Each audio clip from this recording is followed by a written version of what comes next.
Bonjour et bienvenue pour notre 7e vidéo concernant les 7 stratégies pour gagner plus d'argent en centre de beauté. Aujourd'hui, nous allons essayer de faire du temps notre meilleur allié.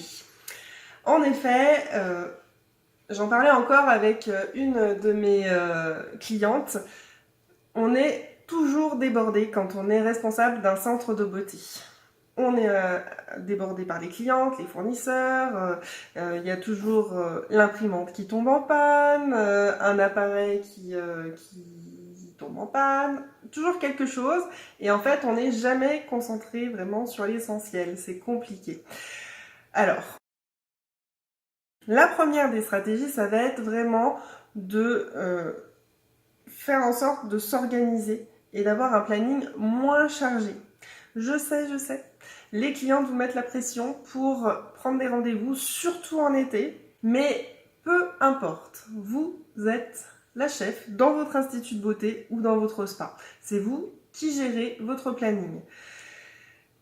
Au plus votre planning sera organisé et aéré, c'est-à-dire que vous aurez du temps entre chaque cliente, au plus vous pourrez gérer les imprévus et être plus sereine pour les gérer. Vous allez également mieux vous occuper de vos clientes, puisque lorsque vous savez que vous avez une cliente juste derrière, automatiquement, vous vous dépêchez et vous oubliez une fois sur deux de reparler du produit. Alors, prenez toujours le temps de finaliser tranquillement avec votre cliente et de lui reparler du produit dont vous lui avez parlé pendant votre épilation ou vos soins, de manière à finaliser votre vente. Parce que ce que j'ai remarqué avec pas mal de mes clientes ou de mes anciennes collaboratrices, c'est que souvent on fait tout le travail en cabine, on parle du produit, on établit vraiment le contact avec la cliente, et puis à la fin, bam!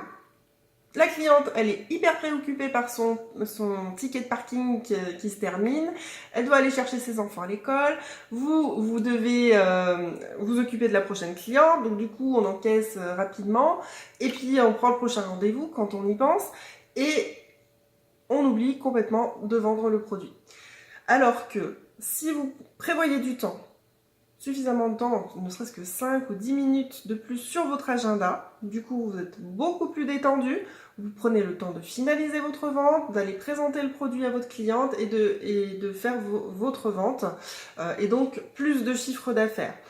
Souvent, moi c'est ce que j'ai beaucoup entendu avec les gérantes ou gérants d'instituts de beauté, c'est que il faut que le planning soit bourré, craqué, les rendez-vous les uns derrière les autres. Alors que si vous faites un travail de qualité, vous allez avoir peut-être moins de clients dans la journée, mais vous vendrez un petit peu plus de produits. Et donc, vous serez beaucoup plus serein ou sereine et vous aurez vraiment des clientes qui vont être fidélisées également, aussi bien par une qualité de prestation que par les produits que vous allez leur vendre. Puisque un produit qui est vendu, en principe, les clientes font du réassort, le rachètent au bout de quelques semaines ou quelques mois. Donc du coup, ça va être aussi du chiffre d'affaires qui va se faire tout seul. Souvent, on croit que quand il y a personne sur le planning, c'est la catastrophe. Au contraire, souvent, quand les rendez-vous sont très espacés sur le planning et qu'on a des grosses périodes de creux dans la journée, ça nous fait flipper. Je vous comprends, je suis passée par là, je sais ce que c'est. Mais par contre, ce que j'ai remarqué, c'est que c'était une super occasion pour avancer sur des choses essentielles. Notamment votre communication, votre marketing, refaire vos vitrines, faire toutes les choses que vous n'avez absolument pas le temps quand vous êtes en cabine avec vos clientes. Ça peut être aussi l'occasion de déléguer à vos collègues, collaboratrices, des choses qui pour vous ne font pas partie des choses que vous avez envie forcément de faire, mais qui, pour elles, va vraiment les valoriser et mettre en avant leur talent naturel. Par exemple, celle qui va être très douée pour Facebook ou celle qui va être très douée pour les vitrines. déléguer ce genre de tâches parce que en général elles aiment sortir du cadre de leur travail habituel et c'est hyper rafraîchissant pour elles et valorisant.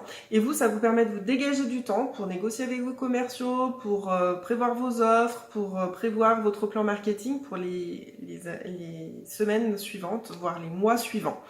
Donc prenez ça plutôt comme une opportunité de faire avancer votre chiffre différemment. Alors voilà, cette vidéo est terminée. J'espère que vous avez compris que le temps était votre meilleur allié et que vous allez en faire vraiment votre meilleur allié. Je vous donne rendez-vous pour une dernière vidéo bonus que j'ai préparée pour vous. À plus tard ou à tout à l'heure.